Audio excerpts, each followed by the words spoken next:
साथियों नमस्कार। आज हम बात करेंगे थायराइड के पेशेंट्स के अंदर डाइट के बारे में, क्योंकि जितने पेशेंट अस्पताल के अंदर आते हैं या हमारे पास आते हैं वो पूछते हैं कि खाना क्या है और क्या नहीं खाना। तो यूजुअली ये बड़ा डिफ़िकल्ट क्वेश्चन हो जाता है, क्योंकि थायराइड की जो हाइपोथायराइड की हम बात कर रहे हैं, हाइपोथायराइड उन लोगों को होता है जिसमें आपके हार्मोन्स जो है वो कम हो जाते हैं। और उसके साथ साथ हमें ये भी ज्ञान है कि थायराइड हार्मोन्स कम होना उसका एक मेजर कारण जो है वो आयोडीन है। तो आज हम बात करेंगे क्या क्या हम मरीज को इंस्ट्रक्शन दे सकते हैं या मरीज को क्या क्या जानना चाहिए। पहली बात, उस व्यक्ति को आयोडीन रिच फूड देना चाहिए। आयोडाइज साल्ट जो है वो सबसे आसान माध्यम है जिससे उसके शरीर के अंदर आयोडीन अच्छी मात्रा में पहुंचती है। करीब 3 दशक पहले भारत सरकार ने इसको जब सोचना शुरू किया तो उन्होंने आयोडाइज्ड नमक जो है मार्केट के अंदर कंपलसरी कर दिया कि उसके बिना आपका कोई भी नमक मार्केट में नहीं बिकेगा। तो बहुत बड़ी बात थी। उसके बाद धीरे धीरे हमने देखा कि आयोडीन की डेफिशिएंसी वाली बीमारियां कम हो गई। एग्स जो होते हैं वो एक माना जाता है कि आयोडीन रिच फूड है।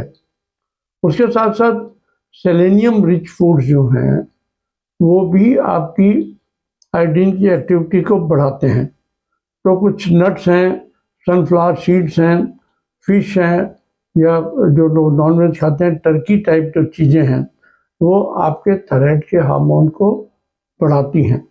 उसके साथ साथ जिंक रिच फूड्स जो हैं, आपका पंपकिन सीड्स हुए और विभिन्न प्रकार के सीड्स और ग्रीन वेजिटेबल्स जो जिंक में रिच हैं उनको लेना चाहिए।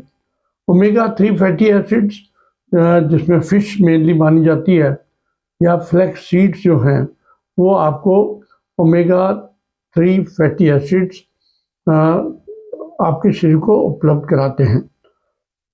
वालनट्स जो हैं वो आपके शरीर की इंफ्लेमेशन और हार्ट की हेल्थ को भी साथ में बढ़ाते हैं।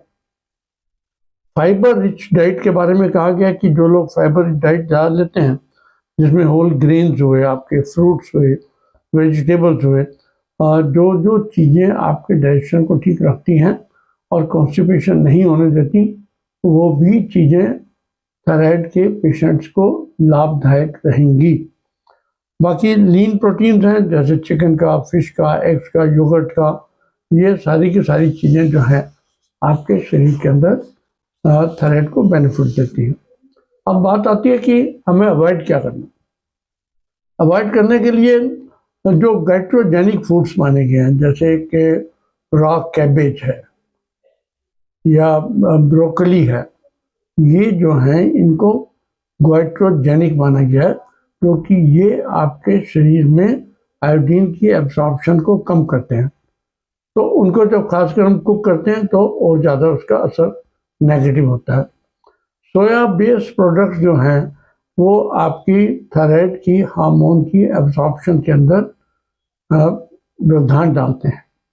उसी प्रकार से प्रोसेस्ड और शुगरी फूड्स हैं, जो बहुत ही ज़्यादा मीठी चीज़ें हैं, वो आपकी फटीग बढ़ाएंगी, आपकी थायराइड की एक्टिविटीज़ को कम करती हैं।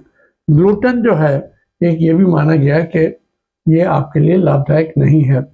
एक्सेसिव कैफीन, जो लोग बहुत ज़्यादा कैफीन या कॉफ़ी लेते हैं, उन लोगों को भी अपनी कॉफ़ी का इंटेक कम करना पड़ेगा, क्योंकि ये आपके थायराइड के फंक्शंस को डिस्टर्ब करती है।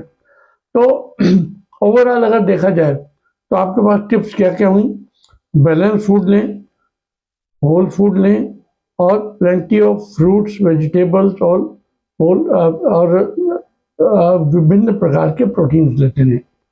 दूसरा, हाइड्रेटेड रहें, पानी ज़्यादा से ज़्यादा पिएँ, और प्रोसेस्ड फूड जितने भी हैं, एडेड शुगर जो है, इनका इस्तेमाल कम से कम करें। मॉनिटर करें अपनी डाइट के साइज को, अपना पोर्शन कितना लेना है, कितना नहीं लेना। एक्सेस कुछ भी नहीं होना चाहिए। Moderation is the key. हर चीज़ जो है मॉडरेट क्वांटिटीज़ के अंदर ली जाएगी तो वो आपको फ़ायदा करेगी। और उससे महत्वपूर्ण बात यह है कि अगर आपको थायराइड की दवाई खानी है तो उसको कम से कम भी आधा घंटा पहले, अपने नाश्ते से आधा घंटा पहले लें, ताकि उसकी एब्जॉर्प्शन जो है अधिकतम हो सके आपके शरीर के अंदर। तो आपने आज ये देखा कि हमें अपने मरीजों को, या आप भी एक आम आदमी भी अपने दोस्तों को, परिवार के लोगों को कैसे बता सकता है कि थायराइड के अंदर क्या खाना है और क्या नहीं खाना। क्योंकि हम देखते हैं यूजुअली भ्रांतियाँ होती हैं, लोग कुछ ना कुछ कहानियाँ डाल के कुछ ना कुछ उल्टा पढ़ाते रहते हैं। हमें ये ज्ञान होगा तो हम इसको ज्ञान को आगे बढ़ा पाएंगे। इन्हीं शब्दों के साथ फिर मैं प्रार्थना करूँगा, इसको सब्सक्राइब करें और अपने दोस्तों को पहुँचाएँ। बहुत बहुत धन्यवाद।